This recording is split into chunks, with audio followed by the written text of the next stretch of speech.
वीरों के धरती जवानों के देश जिला बलिया हो बागी सोना। उत्तर प्रदेश जिला बलिया हो बागी सोना। उत्तर प्रदेश जिला बलिया हो बागी सोना।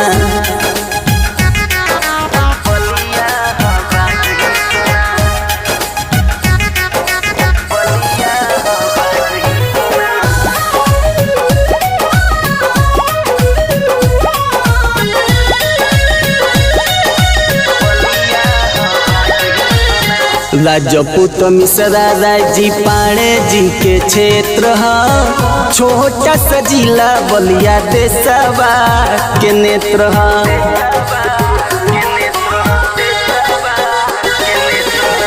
राजपूत मिश्रा राय जी पाणे जी के क्षेत्र है।